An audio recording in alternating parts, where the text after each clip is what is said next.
Então, pessoal. Esse aqui é o setup para duas pessoas.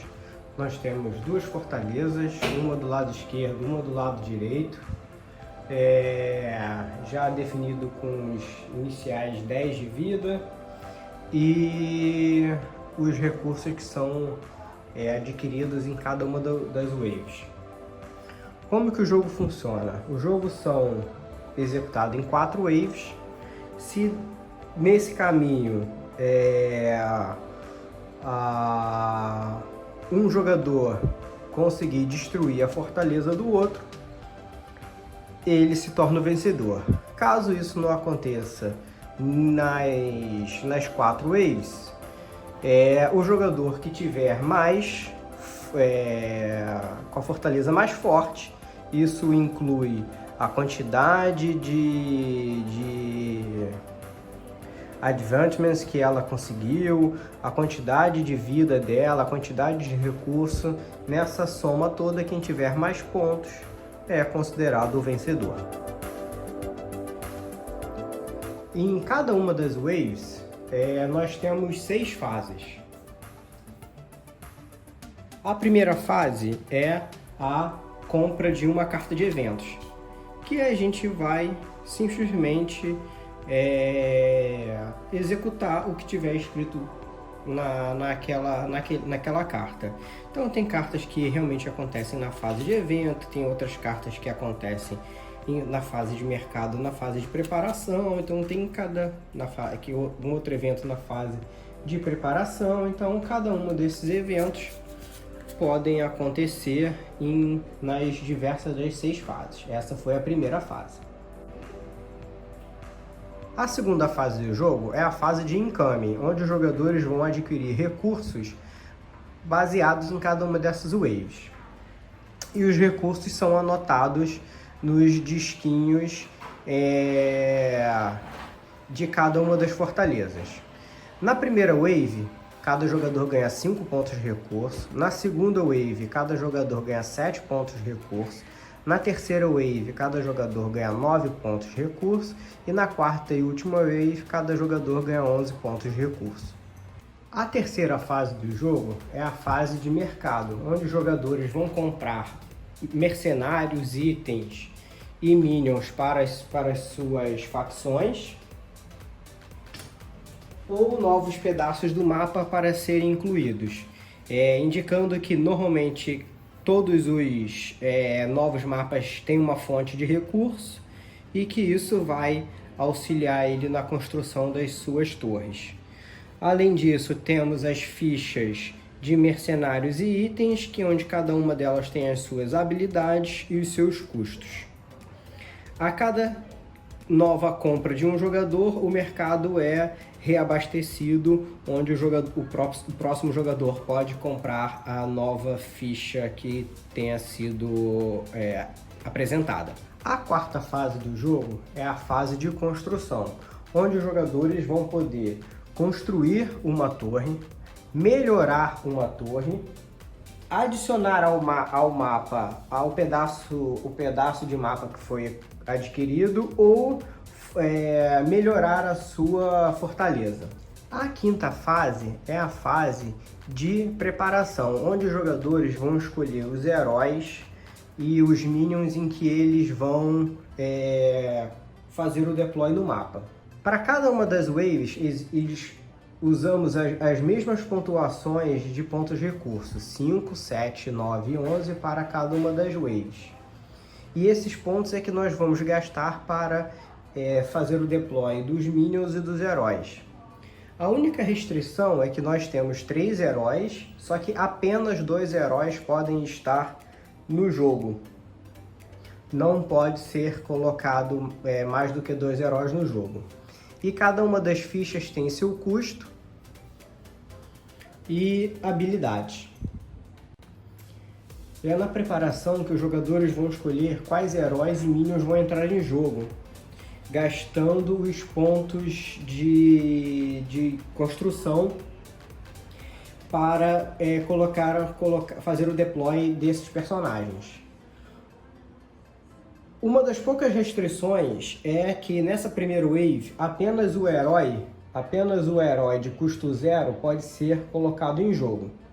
Então ele tem a informação dele, de quanto que ele tem de ataque corpo a corpo e ataque à distância, e a sua vida. Então nós colocamos a quantidade de fichas de vida embaixo desse personagem.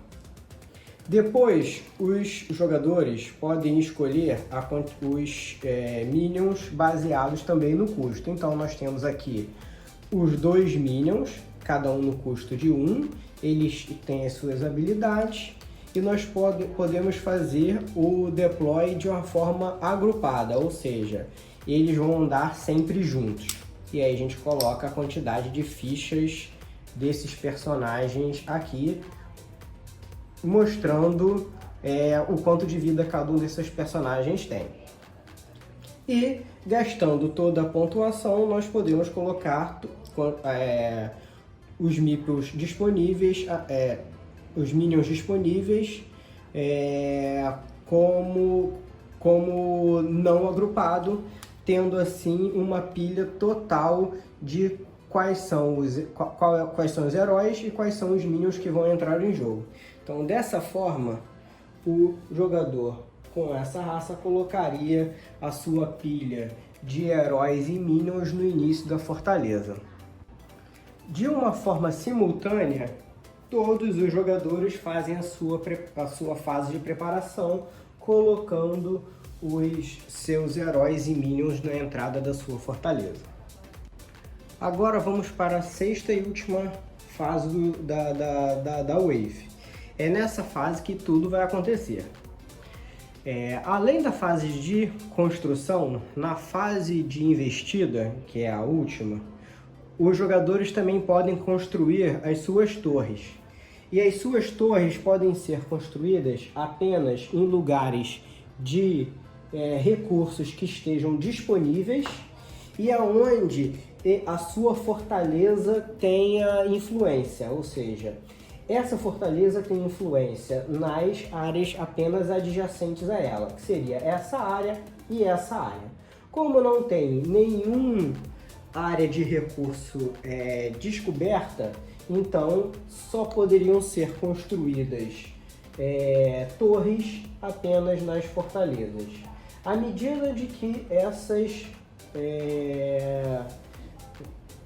fontes de recursos estão sendo descobertas e liberadas, os jogadores podem construir suas torres nessas regiões, indicando que ele vai poder ter influência agora nas áreas adjacentes a essa área. Então ele já teria influência nessa região e nessa região. A próxima etapa da fase de investida é a movimentação, onde cada jogador, pela ordem do turno, vai fazer a movimentação dos seus heróis e dos seus minions. O herói ele pode se mover antes ou depois dos minions, nunca durante. O herói pode ou não se mover, mas os minions sempre têm que fazer a movimentação completa. Então, nesse caso aqui, a gente tem um grupo de minions que vão andar juntos e um outro minion que vai andar separado. Esses minions têm uma movimentação de 2, então eles vão andar 2, 1, 2. Esse outro minion também tem uma movimentação de 2, vai andar 2, 1, 2. E esse herói tem uma movimentação de 3, ele vai andar 3, 1, 2, 3. Sempre tem que existir conexões da estrada, que é essa simbologia, entre todas as fortalezas. Então, caso algum jogador compre uma extensão de mapa, essa extensão tem que ser colocada no mapa desde que não afete as rotas entre as fortalezas. Não pode obstruir essa rota.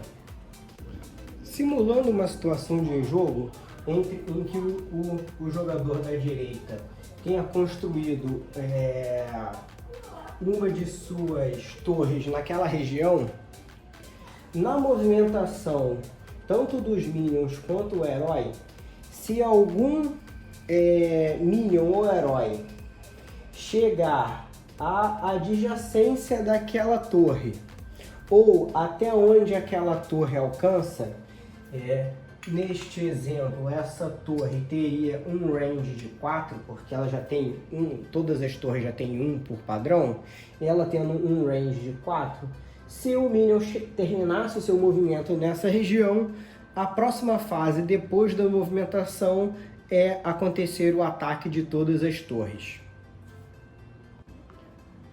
Após as torres atacarem, o jogador ativo ele pode fazer a exploração, ele pode olhar as fontes de recurso em que tenha um personagem dele adjacente, ele pode olhar, verificar se ele quer ativar aquela fonte de recurso ou não.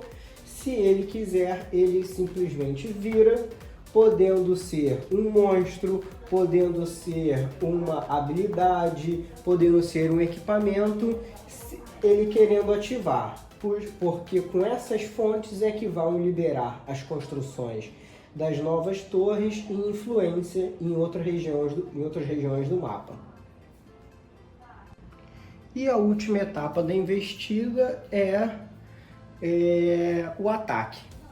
Sempre que existir situações de ataque, o ataque tem que ser completamente executado, seja ele para Minion ou seja ele para heróis. Na situação em que os Minions agrupados, o primeiro ele é derrotado, ou seja, acabaram as fichas de vida dele, o segundo permanece e é acrescentado as novas fichas embaixo do Minion. E a fase de investida só acaba, ela vai acontecendo entre os jogadores, jogador 1, jogador 2, jogador 3, jogador 1, jogador 2, jogador 3, até que todos os Minions sejam derrotados. Acabando a fase de investida, a gente passa para uma nova wave e começa todo o processo novamente. Assim a gente termina essa rápida apresentação de Cloud Party.